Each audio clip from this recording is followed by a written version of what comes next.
Just the Tips. All right, everybody, Adam and Mike here. Just the Tips podcast number 91. 91. There you go, man. What's going on? We're in our undisclosed location. Ooh, let the red brick behind us. This is not prison. We're not in a firehouse. Oh. But Something special. Something special. Coming soon. All right, cool. Well, like I said, we've been continuing our, what would we call this? This is a, it's not a digression. It's more, journey? It's a journey. We're delving into the 10 commandments of the things that you should or shouldn't do on the golf course. Yes, the 10 commandments of golf etiquette. So we've done 1 through 8. 1 through 8. You want to run through them? Do you remember them? Can you remember? So number 1 was courteous to thy playing partner. 2 was play fast. Play fast. Yeah. 3 was don't cheat. Don't cheat. Yeah, that was important. Well, there's no order. No. There's no order. Don't cheat. Don't drive your car in stupid places. Thou shalt dress and act appropriately. Yeah, that was the last one. There's 5. What are we missing? 6. Doesn't matter. I don't know. Check them out. So this one's really important though, and I don't know why I came up with it. Yeah, you seem very when we go back to the original 10 Commandments. You were like, we were taking turns, and I was talking about number 8, and you just like kind of sat there quietly because you were like waiting to say what number 9 was. Yeah. So this one is thou shalt tip, right? And that's the big thing is golf is largely made up of the service industry. Mm-hmm. And I think that, again, going back to some people just don't know that they're not doing it right. And then there's other people that are purposely doing it wrong. So we want to talk about that. Yeah, and you've said that every video. Yeah, it's true though. We've interviewed some people that working at the golf courses that we've gone and played. And baffling, to be honest with you. Yeah. But they say the same thing. Like some people don't know that you throw a couple bucks to the cart guy or whatever it is, or some people whatever it is. Like you've said that for every single commandment, and I find it hard to believe that people just don't know, but it's kind of why we're making the video. So if you have friends who don't know any of these 9 commandments that we've talked about, send these videos to them. So I think this is the important one, and I think you're right, Mike. I don't think people don't tip on purpose. There might be a couple of circumstances where they don't know. I don't think anybody's purposely going, I don't tip. You ever see Reservoir Dogs, Quentin Tarantino's famous movie? Yeah. And in the opening scene, our not friend, but he's a local resident to the Kingston area, Steve Buscemi, is like, I don't tip. Like, what do you mean I don't tip? We don't know anybody like that, right? What this is more, what's standard. Now, one of the things I will mention, though, is as we did our deep dive and our research is, I think it being part of more a cashless society has prevented tipping. I had the same $6 in my pocket I've had for 3 weeks, right? And only because, even when we play on the course, it's Venmoing people back and forth and stuff like that. You don't always have cash. Yeah, but you know what? I'm gonna say this here, and I worked at Kiowa. Let's see, I was 22 to like 30. Yeah. And even then, we're talking 20 years ago. Mm-hmm. Even then was, some people just didn't tip. You clean their clubs at the end of the round, or you grab their clubs out of the car. Like it just wasn't a thing. So, and Venmo, wasn't a thing then. Right. So I think it goes back to, what do they call it? Culture. Mm-hmm. They said something about the culture in one of the interviews, right? They did. Are we going to say it? I feel like we should, because Canada, you don't tip. Yeah. You don't tip. Come to America, you tip. You come to but that's true. Like I was in Portugal, and in Portugal I left money on the table, and after a dinner, and the lady chased me down the street to give it back. Really? Like, yeah, because they're like they don't understand the concept of tipping. Leaving some money on the table, she thought I literally forgot. So Canada, though, when you come and play in America, you bring your loonies and toonies. You know what loonies and toonies are? That's the $1 coin and a $2 coin. It's a really? Loony and a toonie. Oh. Yeah. What is their regular money called? It's dollar. Oh, it is? Yeah. It's just Canadian dollars. So here's my thing. So let's backtrack. So back in the day, people used to tip at like restaurants. It was to ensure proper service is what tips stood for, right? Really? Yeah. I didn't know that. So back in the day, you used to tip ahead of time. Yeah. Right? Or you would leave like the money on the table. That's what you have to do in the gentleman's club. Just tip ahead of time, right? No, but you leave the money on the table, right? Or something like that. So the waitress was like, oh, these guys are good tippers. I'm going to give them proper service. Now, I don't know where it went different, but basically, if somebody's doing something for you as a service, they should be monetarily rewarded. Well, so I hate to go back to this, Reservoir Dogs, but in that they talked about like, hey, in the service industry, and they were saying it, specifically that especially folks without necessarily a high level of education can bust their butt in the service industry and make a quality living if the other people come along for the ride. By leaving the proper tip. So I will say though, like restaurant tipping has gotten like out of control a little bit. Like when you go and get a cup of coffee and they're like, would you like to leave a tip? 40, 90, or 132%. You're like, wait, custom tip. No, it definitely has gotten out, and that's what we're about to get into, right? Because when you're going down, and we talked to the general about this, right? When you're going down to a golf course, when it's the two of you, or a foursome, or a guy's trip, that number varies, right? So we'll go to the general, right? We talked to the general. He works at a course around here, and he said we talked to him about it, and he said, sometimes when it's like one person and they pull up to the bag drop and you just grab their bag and stick it on a cart, not a big deal. Throw the guy $2, right? Whatever, right? But if you don't pull up to the bag drop and you got 4 cars over in a corner, you guys are trying to figure out, and General's carrying 4 bags, and you're yelling at him to come back because you got to put some more balls in there, and he's this and that, and you're like, oh, he's the driver with that bag, and and he gets it all right. Like that's $20. Yeah, that's $20. So we were down at our favorite place in the world, Myrtle Beach, True Blue in Caledonia, and got a chance to talk to a lot of the guys, and we were just asking them about this. And I go, because when we pull up to the bag drop, we're there, to work. We get a lot of help and special treatment. So it's always a $20 bill right out of the gate, right? Yeah. Like, again, if we're playing $500 worth of free golf, a $20 bill is no big deal. If the only thing you're paying for is that, and a hot dog as a turn, then you do it. So, but I asked the guys. I go, when 4 guys come up and they bring their car up to the bag stop, what's a appropriate tip? And they go $3 to $5. Yeah. And I'm like, really? I'm like, that's it? I'm like, okay. And they're content with that, right? And I asked, I said, what's a good tip? Hey, a good tip's $20. I make a few of those in a day. We're doing good. What's the best tip you ever got? $100, right? And like, that puts them over the moon, right?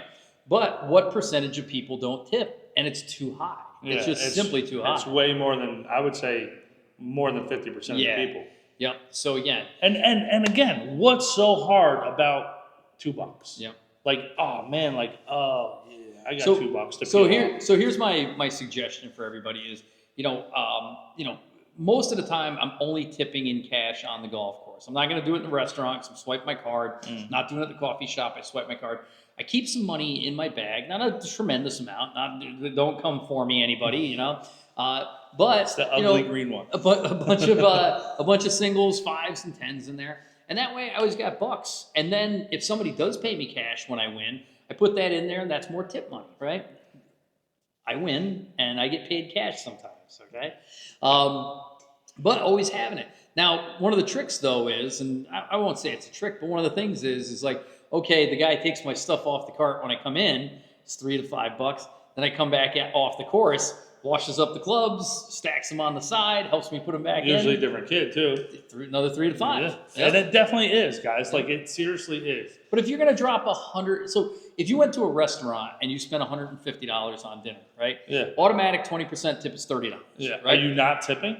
If you go to a fancy restaurant, it's 150, and the steaks are $60. Yeah. Are you gonna go? I just spent a lot of money on steaks. I'm So- not going to tip. So Are you going to do that? So I go to the golf course. It's $150 a round or Yeah. $250 a round, and I stiff the guy for $3 to $5. All right, crazy. I'm not paying the pro. I'm not tipping the pro. I'm not No. tipping the guy inside. Yeah. But these are the service guys, man. You know. These are the kids that are getting your clubs out of the bag and on the cart. They're getting you situated on the cart. They're telling you, hey, listen, I got you. You don't have to touch your bag. Yeah. I got all your stuff. Yep. Go up there through the front door, go over to the left, and then they'll send you out the back, and your stuff's going to be right here. I Nah. remember I played Centennial, dude, Yeah. and I didn't drive, and we didn't hit the bag drop. Kid comes jogging out to the parking lot. Yeah. He's like, I'm like, dude, I'm good, I got it. He goes, no. He's like, I got it. Yeah. He grabs my stuff. Dude, I didn't touch my bag until the first tee. Yep. I didn't touch my club until the first tee. It was amazing. Anglebrook was the same thing. I was taking a conference call in the car right before my tee time, and next thing I know, it's like a kid like tapping on the window. He's like, "Can I get it?" I'm like, because I was just going to grab it. I didn't go up to the bag drop for him, you know. Yeah. But there was a guy come, and he's like, "If I don't take the bag, I get in trouble." Yeah, you know. dude, So same. Yeah. Same when I worked at the ocean course, dude. Like ocean courses. we had got just some like heavy rules. we had a bag drop, like obviously up at the front, but we also had Pete a Dye statue. yeah next to it, but then we also put the bags up there for when they're done playing. They go in and have a couple beers. We leave them there. Yep. Now, you kind of rotate shifts up there. Like, hey, like if your guys are still inside and are you kind of waiting for your tip from your caddying, like you hang there and then you watch other guys' bags, right? But like people will come over and grab their bags. Yeah. And like, no, I gotta carry it. No, I insist. No, I have to carry your bag. Yeah. Same thing with like if they don't pull up in the bag drop, you have to run out in the parking lot and go. Yep. You just stand at their trunk. If they got to do their stuff, you just stand there and wait. Yeah. They're like, no, I got to put some stuff in here. I can bring it up. No, sir, I have to stand here. They had the dude opening the door up there for you too. Yep. So and again, I know the caddies like you guys. No, here's the deal. You're not rotate tipping. positions. Like obviously the kid's bringing your bag out of the parking lot. He's going to go put it on the range for you. There's another dude holding the door. You don't have to tip the dude holding the door. Yeah. But if that dude came over, got your bags out of the air, he's got you set up on the range, throw him $2. Yeah. It's that simple. Yeah. And then same thing on the back end. Yeah. $3, whatever. I would say it's probably 2, 3, 4, maybe 5 Yeah. a bag. Yeah. A bag. So again, guys, and especially Canada, make sure you're tipping the guys.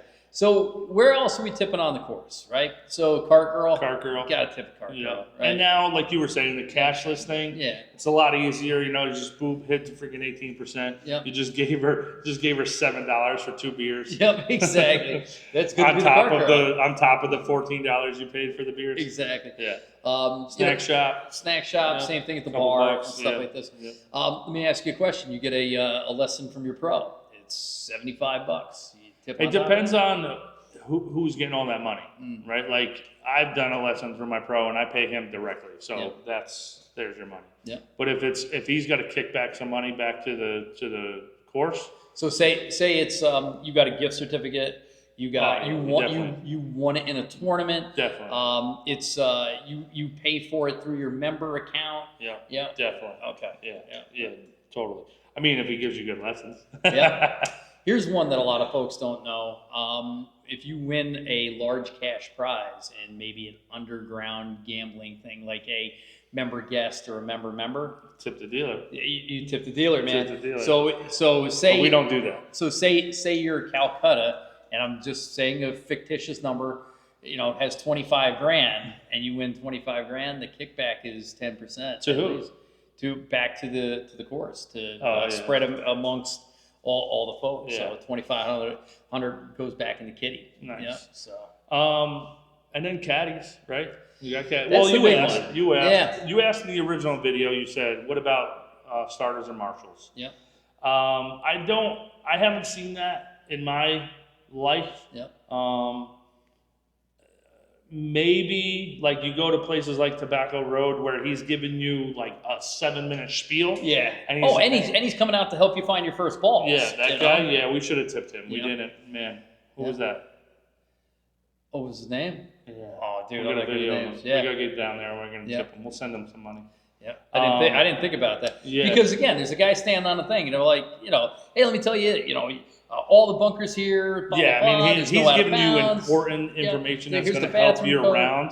Like, hey, and on 7, stay right. He gives you like little Yeah, tricks and and then stuff it's like a that. Tobacco Road is a blind shot off the first tee. Yeah. So he runs out there, gives a wave. Hey, you guys are good to go. You hit it down there. Hey, you're over there. You didn't make it. You're in the trees. Yeah. You're only about 10 feet up there. Guys, tip the starter at Tobacco Road. Just saying. Yeah. And throw him a couple extra bucks for us. But so the one with the caddy though. So to me, because I get confused a little bit, right? Because it's really expensive to take a caddy, right? Most of the time. So you're playing a big boy course. It's X amount of dollars to play this course. A couple of $100, $700, whatever it is. Then you got a caddy, $100, $125, $150 for the caddy fee. Then there's the caddy gratuity, Yep. which is, it's like a 50% gratuity though. Well, all right. So here's the deal. The caddy fee is, I believe, it's $120. So let's use Q. Q is $650 to play around. I think it's a little more. Is it up? And peak season. Yeah. So say it's $750. $750. Then $120. Then the caddy fee, I believe, is $120. Puddles, Ribo. Sorry if I'm getting that wrong. If it's not $120, it's more. So just double check. And that's the bare minimum fee. So now I'm up to $870 and I haven't hit a ball yet. Yeah, but you're not going to Kiowa to save money, bro. So now I get looped around the place. Yep. What am I hitting these guys off? Who was caddying for you? It's Ribo. How did he do? He did great. He's amazing. He Give him caddies- $200. $200. $200. All right. So it's a total of $200. So Yep. the 120 plus the 80, and that's what he gets. Yep. All right. So I will say this, right? And Okay. So it's not 200 in addition to the 120. Correct. Okay. Correct. Yep. So the caddy fee goes to the caddy. It does. The whole thing? The whole thing. Okay. Right? But here's the deal. When you pay cash, it's great. Okay? If you put it on the card, obviously it gets taxed. So, worst case scenario, if you have to put that 120 on there, throw them the 80 cash for the even 200. Okay? Yeah. Now, Ribo, sorry, 200 minimum. By the way, if Ribo gets you, if Ribo, Puddles, and these guys get you around. No, the course, if Puddles is trash talking me the way he did at Caledonia when he beat me out there, I'm not tipping that guy anything. Like I said, he's still sending me mean texts. Yeah, I saw that with the belt. So here's the deal, guys. So all right, if you enjoy your day out there with your caddy, give them a good tip on top of the 120. Right, the 120 is a minimum. Nothing. That's you eating dinner, right? You paid $120 for dinner. You ate the food. You had the caddy. That's 120. Now, based on your experience, you tip on top. Say you didn't have a good day. What's not a good day on the course look like? I shot 100, lost 12 balls. All right, let me tell you this. Was it your fault or his fault?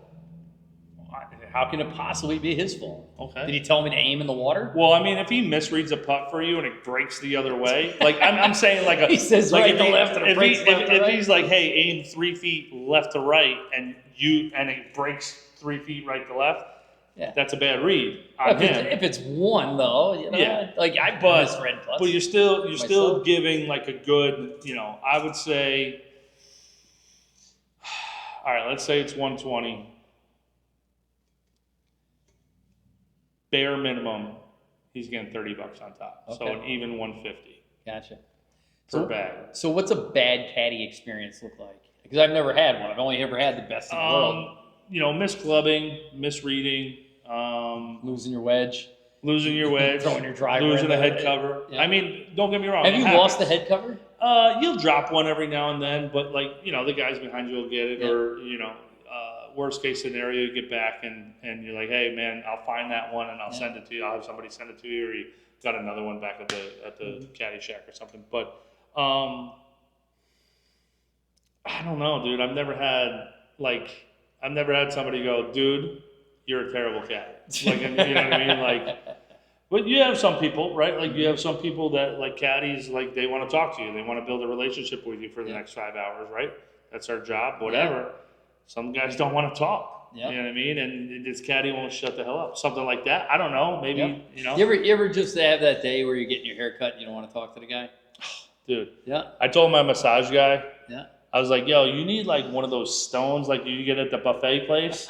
Like that you want more food. Red. Yeah. Talk or no talk. Yeah. You know? The Uber driver, same thing. Like, dude, today's not the day. Yeah, and that you know that might be a caddy experience. I've never had it, right? Yeah, I don't know. I think people are out there. They want to have a good time. They want to, you know. And you've played ocean course. Like you're not gonna shoot your best round out there. No, it's just not gonna happen. Yeah. So at least have a good time, have fun. You know, whack the ball around, learn about the course and Kiowa, and you know the PGA Championships because they were there and stuff like that. I mean, that's really what goes on. All right. So tip on top. There you go. So long story short is like I said, if you're from Canada, knock it off already. Bring down your money. Whatever for the you think you're tipping, quadruple it. So I've done this before, and like I said, if it's local, it's not a big deal. If I'm not local, I always do feel bad. There's just been times where I don't have cash on me, right? And you go to a golf course, they don't have an ATM, and you're like. You got to go to the kid. You go, hey, dude, sorry, I just don't have any cash on. Venmo. Yeah, and you can do that. Yeah, listen, especially now, these kids, you know, they're 20-year-old kids. Yeah, they're kind of relying on that tip. Yeah, you know, they're only getting minimum wage. Yep. Right. So you got a cart kid. You'd be like, yo, dude, listen, I have no cash on me. I gave it all to the cart girl. Like, what's your Venmo? Yeah. And they will bust their phone out, and you can scan their phone and send them $5. Like. You know what I mean? It's not that hard. Like I said, you're not going to Kiowa to save money. You're not going to True Blue Caledonia to, save Pebble money. Beach, yeah, exactly. You know, and these kids are there. I tell you what, we've said it a few times on the channel. That kid at Tobacco Road. Oh yeah. Yep. The kid who cleans your clubs while you're down there. Cleans the clubs while you're putting on 18, right? And then you move next group, dude. That kid made $100. He stands still. The carts come to him. Yeah. It's a good setup that they have over there, but your clubs are nice and clean when you leave the course. I will say this. Every single course should have one of those kids, though. Yeah, you know what? And it's one of those things where you can be like, hey, I can't pay you a lot. I got to pay you minimum wage, but you get to work here. And if you do it right, you're going to get a ton of tips. Yeah. You get free golf. Yep, exactly. And tip that kid. Yep. Okay? Tip that kid. $2. Who cares? $2 from a foursome? Yeah. $8 the kid just made. $10, you know, whatever it is. Every 8 minutes. Every 8 minutes, dude. The dude's gonna make, let's call it 5 groups in an hour. Dude just made $40 an hour. Yeah. There you go. Yeah. So I will say that when I used to play on Tuesday men's league, there'd always be a kid, and everybody comes off the course at the same time. It's a shotgun and stuff, and I'd always hand the guy $5. But before I did, I'd say, Adam here with your Tuesday tip of the day. Have you been waiting this whole podcast to say that? I really have. So, and that's why they don't do it anymore at our course, because you ruined it. No, here's the deal, guys. Everybody in the golf world, $2, $3 makes a little bit of a difference. You not doing it. There's no reason, right? You're there playing golf. You're there drinking beers. You're there buying the overpriced hats and golf shirts. Yeah. Like, throw $3 to the freaking kid. Yep. I'll tell you, we were at True Blue playing with my daughter, and somewhere between the 18th green and 18 dropping off the cart, she loses her cell phone. And we got the Find Your iPhone app, and it said she lost it on number 9. That wasn't true. We got Life 360. Well, that's when her phone died. Right? So these guys at True Blue, who was it? Sean and Steve and Troy. Yeah. Steve and Troy. Yeah. These kids busted their ass for, without exaggeration, for an hour They went out the next day. They looked for an hour. They were punching the next day. They were closed. They talked to the security guys that patrol the course and everything. They checked every cart. Every cart.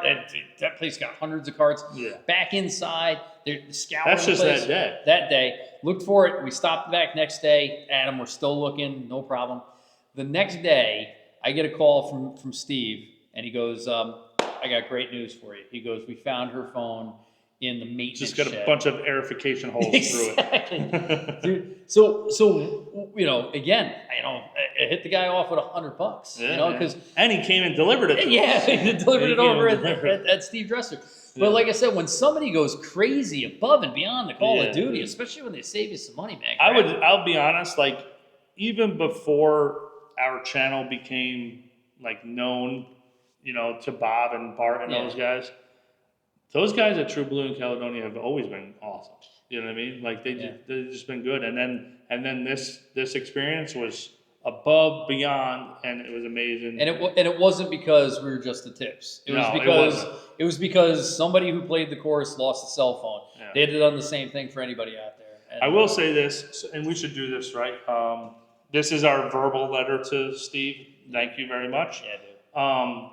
Thank you. I have gotten a few from people. Like, thank you, you did such a great job in making experience. And actually, my caddy master's gotten a few, and I'm sure he's gotten a few for like other people too. Boy, what a big deal. Yeah. Go on to somebody's Facebook or something, DM them, and say thank you. No. We're gonna write a letter. And then the handwritten letter takes it to a different level. Should start doing that. Bring back handwritten letters. Can you write in cursive? Yeah, that's all I know. Is it? Yeah, that's what I was taught. Yeah, you're older than me. I can do cursive. I can print. I can do both. Yeah, I tried to teach myself how to print, and it's like a mixture of print and cursive. Yeah. It's kind of cool. Yeah. But it's cursive. But print. Let's write him a letter. But here's the deal, guys. Okay, bottom line is every single person, whether it's the cart guy, whether it's the the woman giving you bringing you a cup of coffee, first round, snack shop lady, cart girl, kid coming off when you're getting off the course, caddy, all these things. You're not missing anybody. No, and bottom line though is golf is not supposed to be an inexpensive sport, and it is built on the service industry. Think about the guys that don't get hit off, the greenskeepers, all those guys. Now, one of the things that I just thought, dude, that hurts. Yep. That hurts. One of the things our local course does that's really smart is at the end of the year you get a letter that says, hey, if you'd like to donate to the Christmas fund, anything, you don't have to, but anything is helpful, and that goes to every employee, including the maintenance guys and the car guys. That hurt a little bit, just knowing that there's really no way to tip that. So here's what you do. You get a case of beer and you drop that off at the maintenance shed. Yeah. And I would say this. I would say every public or private club should maybe do that once a year. Like everybody, all the members just pitch in, get a keg, get a cooler of beer, and I don't know, a bunch of scratch offs or something like that, and just go drop it off. Because in all honesty, obviously, head pros and everybody in the clubhouse are making that place run from the business standpoint. Yep. The kids are out there helping it run from a golf standpoint, but those guys are making it run from the freaking golf course. Yep, exactly. So, we'll have some interviews of that coming out as well, because those are the unsung heroes. Should probably tag those right on here. Throw them here on the end. No. No? Which ones? The interviews with some of the guys. The cart kids? Yeah. Yeah, we can tag that in. We'll tap it on. No? Because nobody's watched this long. Okay. I watched this long. No. You listen this long. Exactly. Well, today is big shout out to people we've heard kind of all around the country that are listening. So thank you very much for that. Make sure anyone else likes, follow, subscribe, comment down below where you're listening from.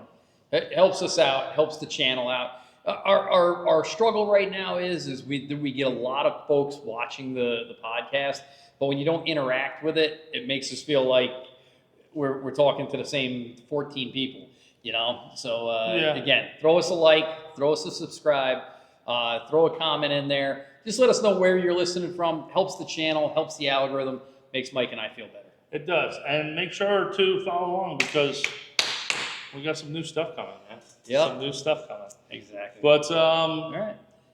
Shout out to the Strands courses, oh, yeah. Stonehouse, Royal New Kent, Tobacco Road, Tot Hill Farm, even Bulls Bay, but especially True Blue Caledonia. We did get a recent follow from Bulls Bay.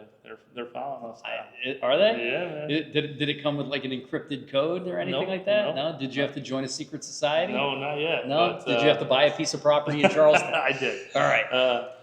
Yeah, big shout out to all those courses, guys. You guys are all great. Thank you so much. And make sure to stay tuned for content coming out from our Myrtle trip. Stuart and Dave from the Dresser Golf Academy, and Chris over at Mashie. Next time you're down in Myrtle Beach, go hit balls inside for a while. Yeah. Get out of the sun. Yeah. All right. Well, listen, man, I think we did it. Tip. Thou shalt tip. Thou shalt tip. All right. I'm Adam. I'm Mike. Just the tips. Just the tips.